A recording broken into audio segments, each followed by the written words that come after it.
In 709 BC, Chinese astronomers recorded a total solar eclipse. But when modern scientists ran the calculations, they discovered something impossible. According to the math, that eclipse should not have been visible from that city. For decades, astronomers assumed the ancient record was simply wrong, until one small discovery changed everything.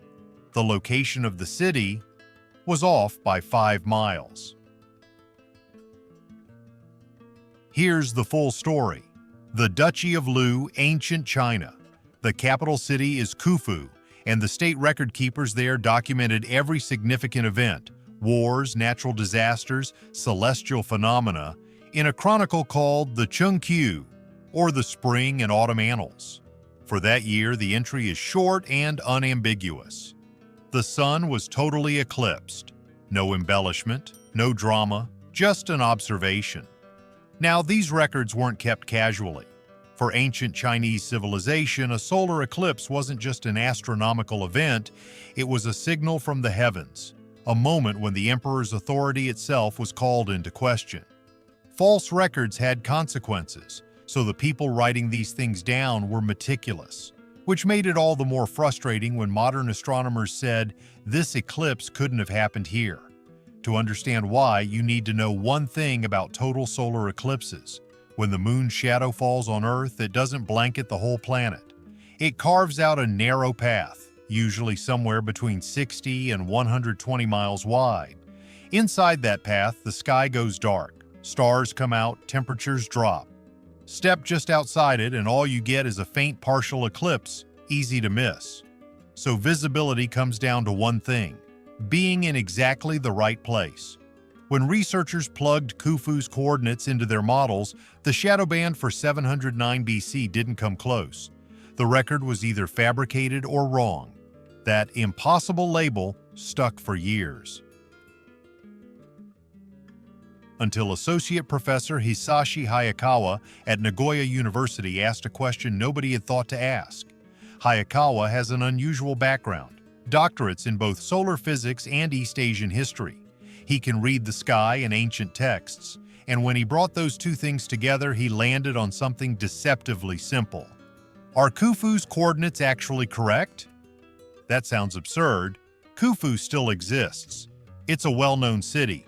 Everyone knows where it is. But here's the thing. The modern city of Qufu isn't sitting directly on top of the ancient capital from the 8th century BC. Archaeologists had spent years excavating those ruins, and the ruins were located 5 miles away from the reference point previous researchers had been using. 5 miles. That's it. Hayakawa's team made the correction, ran the numbers again, and the eclipse's shadow band passed directly over ancient Qufu. A 2,700-year-old impossible label dropped away in an instant. The records were right. The observers were right. The only thing wrong was a dot on a map.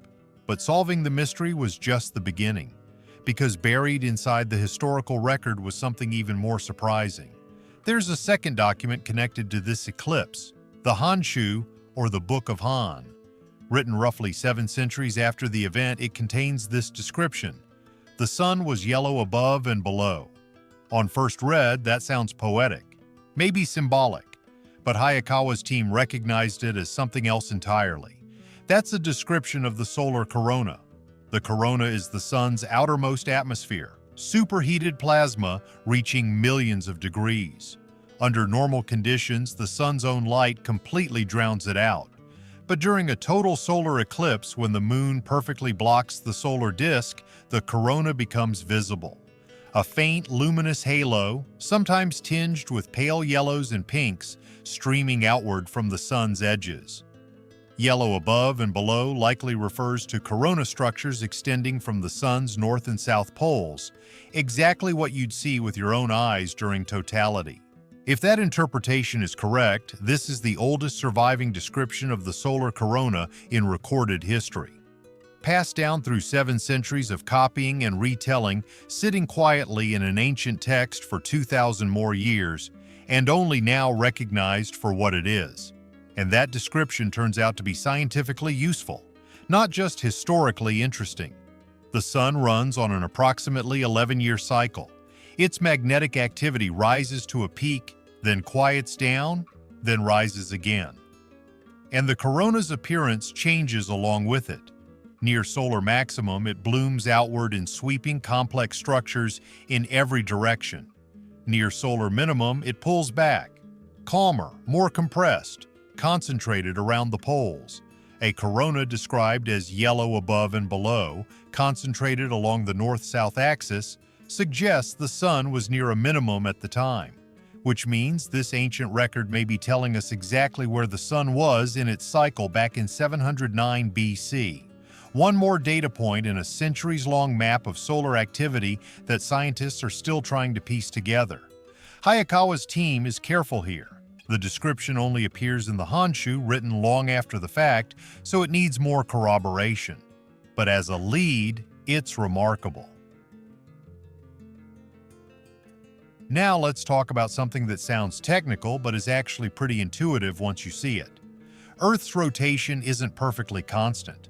Our planet is very slowly slowing down due to tidal friction, the gentle but relentless drag of ocean tides pulled by the moon's gravity.